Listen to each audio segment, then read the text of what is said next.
বছর ৭০ আগে বাংলাদেশ থেকে বাঁকে কাঁধে করে আনা বিশালাকৃতির শিবলিঙ্গ জেগে উঠেছে। বুধবার সন্ধ্যায় এমনই খবর ছড়িয়ে পড়তেই জেগে ওঠা শিবলিঙ্গ দেখতে গ্রাম কি গ্রামের মানুষ ছুটে এসে ভিড় জমায় দেগঙ্গার বেড়াচাপা আলুনি ঘোষ পাড়ার প্রাচীন শিব মন্দিরে। কাতারে কাতারে ভিড় করা মানুষজনের মধ্যে জেগে ওঠা মহেশ্বরের শিবলিঙ্গ দেখার হুড়োহুড়ি শুরু হয়ে যায়। মন্দির চত্বরের চতুর্দিকে শুধু মানুষের ভিড় আর ভিড়। থেকে থেকে বেজে ওঠে কাঁসি, উলুধ্বনি ও শঙ্খধ্বনিতে মুখরিত হয়ে ওঠে গোটা মন্দির। কপালে দু হাত তুলে জোর করে প্রণাম ঠুকতে দেখা যায় ভক্তদের। কেউ কেউ জেগে ওঠা মহেশ্বরের ছবি ধরে রাখতে মোবাইল হাতে ছবি তুলতে দেখা যায়। সত্যিই কি পাথরের শিবলিঙ্গ জেগে উঠল, নাকি মানুষের ভক্তি ও বিশ্বাসকে জাগ্রত করল?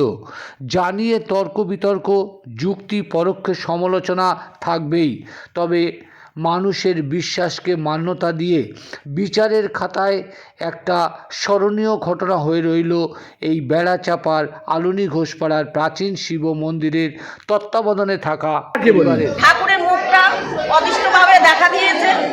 এরকম তো দেখা মহাদেবের তো হয় না, এটা জাগ্রত মহাদেব।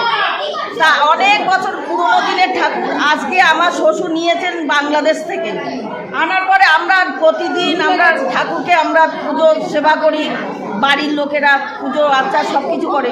আজকে আমি সন্ধ্যেবেলা সন্ধ্যে দিতে এসেছি, এসে দেখছি আমার পরে আমার বড় যা এসেছে, এসে দেখছি এই যে চোখ, এই যে চোখ, এই যে নাক, এই যে গালের এই পজিশনটা। আপনারা এখন কি চাইছেন? চাই সবাই মিলে সবাই ভালো থাকুক, ঠাকুরকে ইয়ে করুক, বিশ্বাসে। কিন্তু এই চন্দনটা কি প্রতিদিন মাখানো হয়? প্রতিদিন মাখানো হয়, কিন্তু এমন দৃশ্য দেখা যায়নি। কত পুরনো এটা? হ্যাঁ, এটা কত পুরনো? এটা পুরনো আজকে ধরুন ৬০-৭০ বছরের আগেকার ঠাকুর, দেশের ঠাকুর। আমার শ্বশুর মশাই বাঁকে করে নিয়ে এসেছে।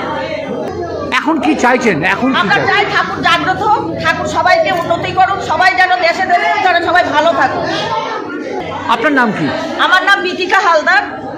মন্দিরে গিয়ে আপনি কি এমন দেখলেন? আমি সন্ধেবেলায় এরকম চোখ বুজিয়ে নমস্কার করছি, নমস্কার করে অনেকক্ষণ পরে আমি এরকম চোখটা তাকিয়ে আমি চলে আসবো বাড়ির দিকে, দেখি ওনার একদম নাক চোখ। তখন আমার যা, আমি নিজেই বলছি যে ঠাকুর আমি তোমার কী মূর্তি দেখলাম, আমি তো কোনো দিন দেখিনি। তা তখন আমার যা এসে বলছে, ও দিদি তুমি কী বলছো? আমি বলছি দেখো মহাদেবের নাক চোখ মুখ দেখো সব দেখা যাচ্ছে। তা বলছে হ্যাঁ। বলছি দিদি তুমি উপরে এসো। আমি বলছি না, আমি উপরে যাব না, তুমি দেখো। সেইটাই দেখে আমি আর ওখানে আর যেতে পারছি না। আপনি কেন ভয় পাচ্ছেন? কি পাচ্ছি না মানে আপনি কি ভয় পাচ্ছেন না? যা ঠাকুর আমার শরীরের মধ্যে কেমন একটা করছে, আমি পাচ্ছি না। আপনার নাম কি?